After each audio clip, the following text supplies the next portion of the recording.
हमारे एफपीओ के प्रतिनिधि आज के प्रशिक्षण कार्यक्रम में मुझे विपणन पर कुछ जानकारियाँ देने के लिए आमंत्रित किया गया। इसके लिए मैं बहुत धन्यवाद करता हूँ कृषि विभाग को। जैसा कि आप सब लोग जानते हैं कि हम कृषि विज्ञान केंद्र या विभिन्न जो विभाग हैं उनसे उत्पादन की तकनीक, गुणवत्तापूर्ण बीज सबकी जानकारी लेते हैं और हम जो है फसलों का उत्पादन अच्छे से कर भी रहे हैं। देखिए, विपणन शुरू होता है आपकी सोच से। विपणन बहुत ब्रॉड टॉपिक है। विपणन उसी दिन से शुरू हो जाता है जब ये डिसाइड आप कर लेते हो कि मुझे कौन सी फसल लगानी है। उसके पीछे यह है कि अब ये मैं फसल लगाने जा रहा हूँ, इसमें इनपुट लगाऊंगा, ये टेक्नोलॉजी लगाऊंगा, ये करूंगा, अच्छे से उत्पादन करूंगा। यदि उसका बेहतर मूल्य नहीं मिलता है आपको, तो आपको भी निराशा हाथ लगेगी। यही सब विषयों में आपको कुछ जानकारी दूंगा जो मेरे विभाग की योजनाएं हैं और आप और अच्छा बेहतर कैसे कर सकते हैं, क्योंकि आप यहाँ एज ए कंपनी के रूप में बैठे हैं।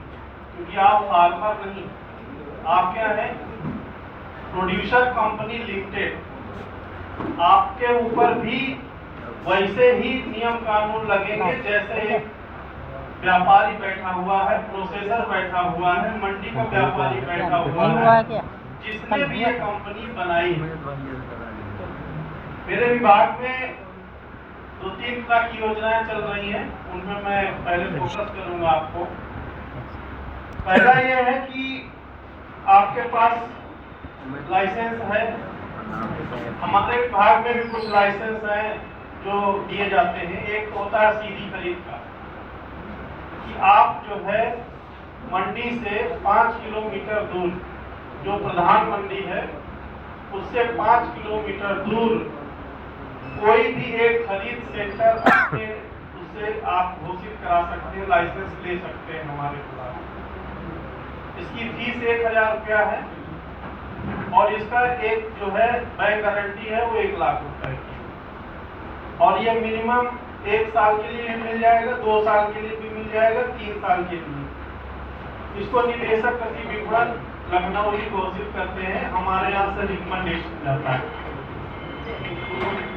आप जो है जो भी आपका एफपीओ उत्पादित किया है आप उसको वहाँ पे खरीद सकते हैं और वहाँ से आप जो है डायरेक्ट प्रोसेसर को बेच सकते हैं।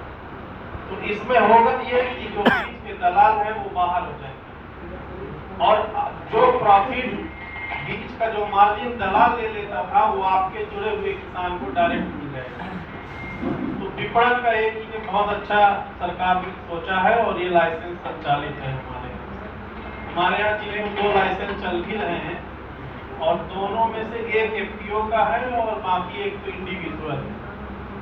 वो लोग क्या है, उसमें एक और फायदा है कि अभी अगर हम व्यापार करने जाते हैं मंडी में तो 1.5% हमको वहाँ मंडी शुल्क देना पड़ता है, और यदि सीधा खरीद का लाइसेंस हमारे पास होता है तो उसमें आधा % आपको छूट मिल जाती है और 1% मंडी शुल्क देना पड़ता है। दूसरा इसी में प्राविधान है कि हम अपनी मंडी खोल सकते हैं। मंडी के लिए कोई डिस्टेंस निर्धारित नहीं है कि वो प्रधान मंडी से कितना किलोमीटर होगा।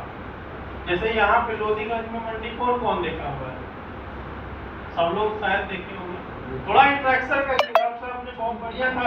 अगर आप इंटरेक्शन नहीं करेंगे तो फिर वो वार्तालाप करने में मजा नहीं आती। इसका मतलब बस आप आए हैं, सुन लेंगे, चले जाएंगे, उसका कोई मतलब नहीं है। सीधा खरीद इससे 5 किलोमीटर दूर होगा। अगर आप अपना खुद की मंडी बनाना चाहते हैं तो उसके बगल में भी खोल सकते हैं। नहीं, आप लोगों ने लोधीगंज मंडी देखी है कि नहीं? ये हमारा ही लाइसेंस और ये भी एफपीओ का है। बहिरामपुर प्रोड्यूसर कंपनी लिमिटेड, ये भी एक एफपीओ है। बहिरामपुर प्रोड्यूसर कंपनी लिमिटेड।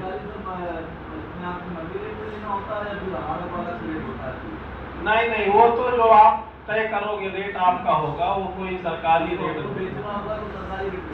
वो आप टाई अप करेंगे कहाँ बेचना है, केंद्र में बेचना है कि प्रोसेसर को डायरेक्ट बेचना है, वो आपके ऊपर। उसके लिए तो हमारा डिपार्टमेंट एमओयू कराता है। दूसरा ये है कि आप मंडी उपस्थल घोषित करा सकते हैं। तीसरा है कि निजी मंडी बड़ा कॉन्सेप्ट है, वो आपको हमारे मतलब का नहीं है, अभी मैं सब डिटेल आपको बता दूंगा।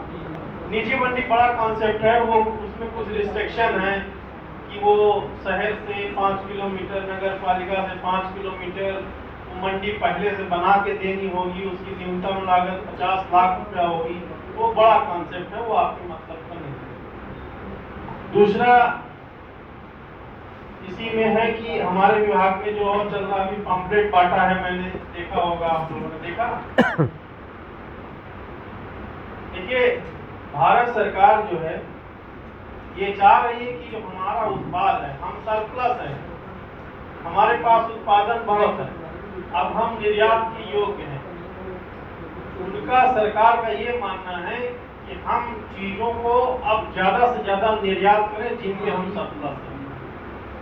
निर्यात करने के लिए क्या है कि भारत सरकार ने 2018 में निर्यात नीति बनाई, कृषि निर्यात नीति, और सारे राज्यों को भेज दिया कि आप भी अपने राज्य की कृषि निर्यात नीति बनाइए और अपने प्रदेश से निर्यात को 2 गुना करिए।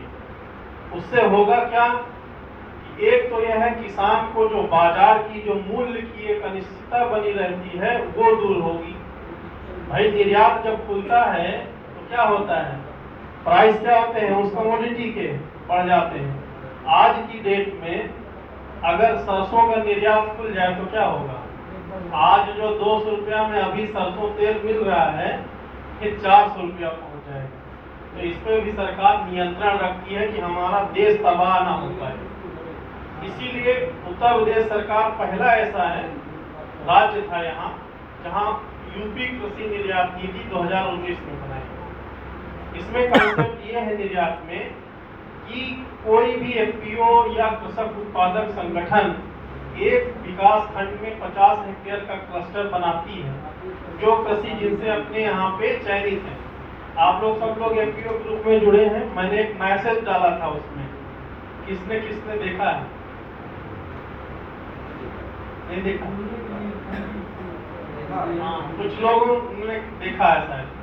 मैंने उसमें देखा था अभी 2 दिन पहले डीएम साहब की अध्यक्षता में बैठक की औद्योगिक समिति की, उसमें निर्देश ये थे कि अब जब मीटिंग आप अपनी रखिएगा तो जितनी कृषि जिनसे अनुलग्नक वन में जोड़ना हो एक साथ लेके आइएगा। और बेहतर प्लेटफॉर्म ये है कि जो एफपीओ हैं चूंकि उनसे किसान जुड़े हुए हैं, प्रतिनिधित्व करते हैं एक एफपीओ कम से कम 300, 400, 500 फार्मर, और वो कृषि जिन्स के बारे में बढ़िया जानते हैं कि किस ब्लॉक में कौन सी कृषि जिन्स बढ़िया उत्पादित हो रही है। तो आप उन्हीं से पूछ लीजिएगा पहले। इसलिए मैंने वो मैसेज डाला था कि हमारे जिले में कृषि निर्यात में कौन कौन सी जिन्स जुड़ी हैं जिनका हम क्लस्टर बना सकते हैं। तो उसमें पहला ही है ताजी हरी सब्जियां हैं। ताजी हरी सब्जियां कोई भी हो सकती हैं, उसमें भिंडी, तुरई, लौकी, हरी मिर्च, कोई भी।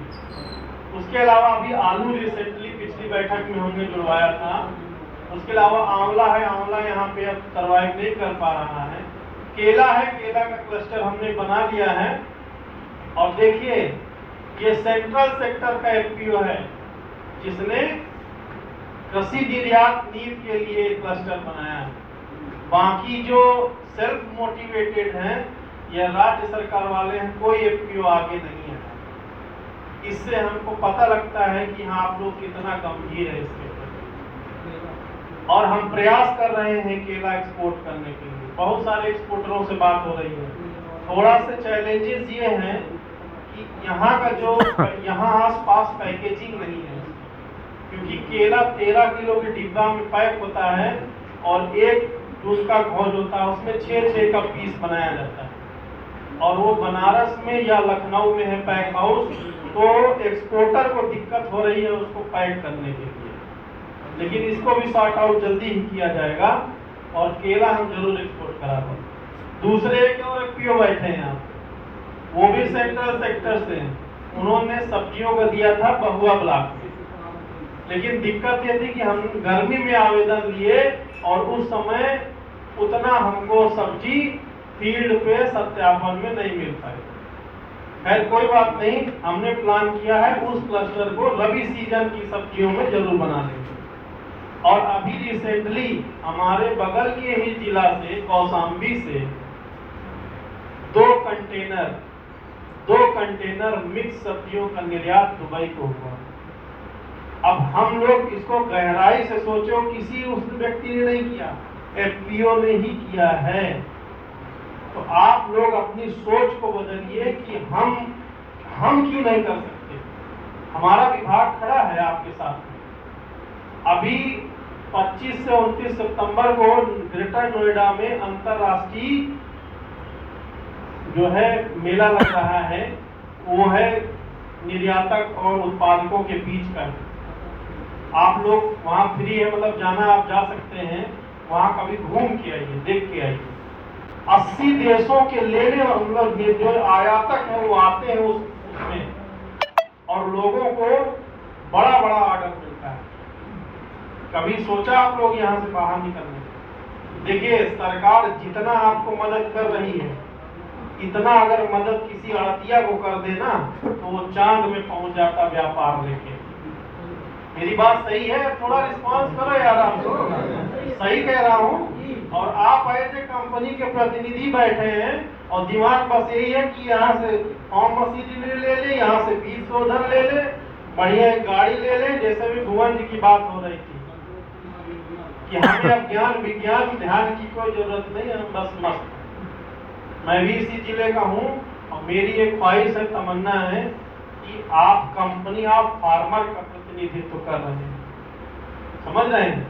अगर आपकी आमदनी 80 रुपया होगी मुनाफा, तो जाहिर सी बात है कि आपसे जुड़ा हुआ किसान 20% जरूर अपनी इनकम को राइज करेगा। मेरी बात सही हो तो आप ताली बजाइएगा। सही कह रहा हूँ भाई। सपोज करिए आपका केला की, जैसे मैं बात कर रहा हूँ, केला में 2 तरह की और डिमांड है। यदि हम कच्चा नहीं भेज पाए तो बनाना पाउडर बनता है और बनाना का चिप्स बनता है, और उसकी डिमांड मलेशिया, सिंगापुर, थाईलैंड, पटाया में बहुत ज्यादा है। और इंडिया में बहुत ज्यादा जगह पे न केले का चिप्स बनता है और ना ही पाउडर बनता है। तो यदि हम अगर इसको नहीं भिजवा पाए तो इसको प्रोसेस में भिजवाएंगे। तो अगर जब इनसे टाई अप होगा किसी निर्यातक का, तो इनके उत्पादक जो है केला के अगर जब जुड़ेंगे, तो आज तो 10 रुपया किलो का जो भटक रहे हैं कि कोई ले ले, अगर वो 15 रुपया में ले लिया तो उसको 5 रुपया बाहर से प्राइस ज्यादा मिलेगा कि नहीं मिलेगा? इनकम किसकी बढ़ेगी? आपसे जुड़े हुए फार्मर की, और आपकी नहीं बढ़ेगी भाई। आपका भी तो मार्जिन होगा उसमें। तो आप इस पे थोड़ा गहन चिंतन करिए कि मैं भी एक क्लस्टर का फॉर्मेशन एक विकास खंड में करूं, तभी आप की कंपनी के रूप में काम कर पाएंगे। सरकार आपको पूरी तरह से फाइनेंशियल, इंस्टीट्यूशनल सारा मदद कर रही है, सिर्फ आपको आगे चलने की जरूरत है। पीछे से आपको धक्का देने वाला व्यक्ति लगा हुआ है। पश्चिम के एफपीओ, कई सारे एफपीओ हैं, यहाँ नहीं है मेरे पास कुछ डिस्प्ले करने का, मैं आपको दिखाऊंगा कि मुजफ्फरनगर के गुड़ को जो लोग आज नहीं जानते थे, आज विश्व पटल पे उसको जानते हैं। कई कंट्रीज में वो एक्सपोर्ट होता है। कहाँ से एक्सपोर्ट हुआ? वो जीआई टैग कराया गया और अंतरराष्ट्रीय शो में उसको रखा गया। बाहर के आयातक आए, पसंद किए और एफपीओ से टाई अप किया कि मुझे इतना कंटेनर हर साल हर सीजन में चाहिए। आप भी टाई अप कर सकते हो, आप भी क्लस्टर बना के प्रोसेसिंग में जा सकते हो। जरूरत यह है आपकी सोच की। अगर आप ये सोच के बैठे हैं कि मुझे ग्रांट मिल गई और मैंने एफपीओ की फॉर्मेलिटी, ये फॉर्म भर दिया, ये कर दिया, बस ओके, खाए पिए सो गए, खत्म, ऐसे नहीं होगा। निर्यात नीति इसीलिए बनाई गई कि हमें किसान की आय को दो गुना करना है, तो किसान की आय को 2 गुना करने का मतलब ये नहीं है कि धान 4,000 रुपया में 8,000 का प्राइस में सरकार ले लेगी। उसका यही रीजन है कि हम आपसे डायरेक्ट उगवाएंगे, बिना किसी बीच के दलाल के आपके माल को सीधा प्रोसेसर निर्यातक से निर्यात कराएंगे, तो आप कॉस्ट कटिंग भी करवाएंगे, इनपुट लागत को कम करेंगे, तो आपकी इनकम डबल होगी। सरकार का ये मोटो। और हम है कि हम बस बना लिए पीओ, मीटिंग में चले आए, ट्रेनिंग में ले लिए, ग्रांट ले लिए, बस खत्म। तो मेरा अनुरोध है, देखिए मैं बहुत कटु बोलता हूँ, मैं इस जिले का हूँ, मुझे यहाँ लगा कि जिले में कुछ अच्छी चीज बना, हम कृषि बहुत अच्छा है। अब यहाँ पे गर्मियों की मिर्च की इतनी डिमांड थी, एक्सपोर्टर पीछे पड़ा था, सर मिर्च दिलवाओ, मिर्च दिलवाओ। जो मिर्च यहाँ 40 रुपया थी, वहाँ 900 रुपया में बिक रही थी, और वो 80 रुपया में लेने को तैयार था। लेकिन किसी भी व्यक्ति के पास वो मिर्च नहीं मिल पाई। लेकिन अब ये जब सीजन आ रहा है, अपना जो बेल्ट है जहानाबाद का, हम उस मिर्च को एक्सपोर्ट कराएंगे। आलू का यहाँ सैंपल गया है, आलू का सैंपल पास है, सब कुछ क्वालिटी सब कुछ अच्छा एक्सपोर्ट हो सकता है। आलू का क्लस्टर बना सकते हैं आप, सब्जियों का बना सकते हैं आप। केला का उन्होंने एक बना लिया है, तो ऐसा नहीं कि उन्होंने बना लिया, आप भी बना सकते हो। मेरा कहने का मतलब ये है कि आप ज्यादा से ज्यादा अपने उस पे ब्रांडिंग पे आइए, प्रोसेसिंग पे लेके आइए। जैसे अब अभी इसी की बात कर रहा हूँ केले की, कि यार चिप्स अगर बन जाता तो आज 10 रुपया किलो का खरीदे थे और चिप्स बिकता 100 रुपया किलो। कॉस्टिंग क्या थी उसकी? 50% ना, 50 रुपया किलो हो सकती है उसकी कॉस्टिंग, नहीं होगी उसकी, मुश्किल से कितना होगी 20 से 30 रुपया, और बिकेगा कितने का? 100 रुपया का। कितना मार्जिन मिला आपको? आप किसान से 12 रुपया में बिका तो 2 रुपया उसको भी ज्यादा मिल जाता ना। ऑनलाइन वीडियो सब कुछ है, दुनिया आजकल यूट्यूब के भरोसे चल रही है। प्रैक्टिस नहीं, आप अभी डाल दो इसमें, वो आपको नंबर तक दे देगा, मशीन भी दे देगा कि किसके पास अवेलेबल है। अलीगढ़ में एक जो है वो है शीतग्रह, उस बंदे ने क्या किया, उसका दिमाग देखिए, वो आलू रोडों पे फेंकने लगे जब प्राइस डाउन हो गया। वो यूट्यूब पे कुछ देख रहा था, मैं उसकी